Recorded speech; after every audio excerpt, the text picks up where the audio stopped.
ఈ రోజే డౌన్లోడ్ చేయండి. మీ ఫేవరెట్ షోస్ చూడండి. అమ్మా, ఈ రోజు చాలా విశిష్టమైన రోజు. ప్రతి సంవత్సరం శ్రావణ మాసంలో పౌర్ణమి ముందు వచ్చే శుక్రవారం రోజున వరలక్ష్మి వ్రతాన్ని నోచుకుంటారు. నమస్కారం అమ్మా. ఏంటి ఈరోజు గుడంతా సందడిగా కోలాహలంగా ఉంది? ఈ రోజు వరలక్ష్మి వ్రతం కదమ్మా. గుడిలో సామూహిక పూజా కార్యక్రమాలు జరిపిస్తున్నారు. కావలసిన ఏర్పాట్లన్నీ గుడి యాజమాన్యం వాళ్లే చూసుకుంటున్నారమ్మా. అవునా? ఒకరోజు కైలాస పర్వతం మీద శివుడు ధ్యానంలో ఉండగా పార్వతీదేవి వచ్చి, దేవా, ఈ లోకంలోని స్త్రీలు ఏ వ్రతాన్ని చేస్తే సర్వ సౌభాగ్యాలను, పురుషులు అష్టైశ్వర్యాలను పొందుతారో చెప్పమని అడగ్గా, అప్పుడు శివుడు, ఓ దేవి, భూలోకంలో ఎవరైతే వరలక్ష్మి వ్రతాన్ని నోచుకుంటారో వాళ్లకి సర్వశుభాలు కలుగుతాయని సాక్షాత్తు పరమేశ్వరుడే పార్వతీదేవితో చెప్పాడు.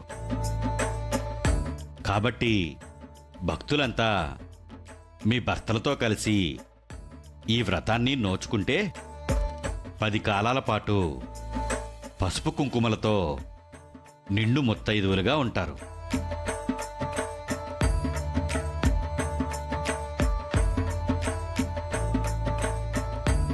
పూర్వం చారుమతి అనే బ్రాహ్మణ స్త్రీకి లక్ష్మీదేవి కలలో కనిపించి వరలక్ష్మి వ్రతాన్ని నోచుకోమని చెప్పింది. చారుమతి ఆ వ్రతాన్ని చేసి అమ్మవారి కృపాకటాక్షాల్ని పొందింది. మీరు కూడా నిండు మనసుతో, పరిపూర్ణమైనటువంటి భక్తితో ఈ వ్రతాన్ని చేసుకోండమ్మా.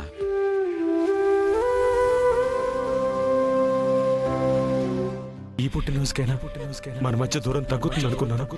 కానీ నా మీద నీకు ఇంకా కోపం తగ్గలేదు. నేను బతుకుండకూడదు, చచ్చిపోవాలి. నేను కూడా ఈ వ్రతాన్ని నోచుకుంటే ఆయన నిండు నూరేళ్లు చల్లగా ఉంటారు. నేను ఈ వ్రతాన్ని చేస్తాను. పూజారి గారు, నేను కూడా ఈ వ్రతం చెయ్యాలనుకుంటున్నాను. చాలా మంచిదమ్మా. మీరు మీ భర్తతో వచ్చారా? లేదండి, తను నా దగ్గరికి రాలేనంత దూరంలో ఆయన ఉన్నారు. ఆయన లేకుండా నేను ఈ వ్రతం చేయకూడదా?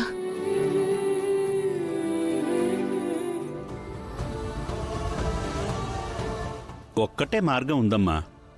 మీ భర్త ఉత్తరీయం తీసుకొచ్చి మీ పక్కన పెట్టుకుని మీ సంకల్పం చేసుకుని వ్రతం చేసుకోవచ్చు.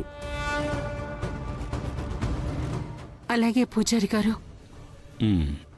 ఇప్పుడు ఆయన ఉత్తరీయం ఎలా తెప్పించాలి? ఎవరిని అడగాలి?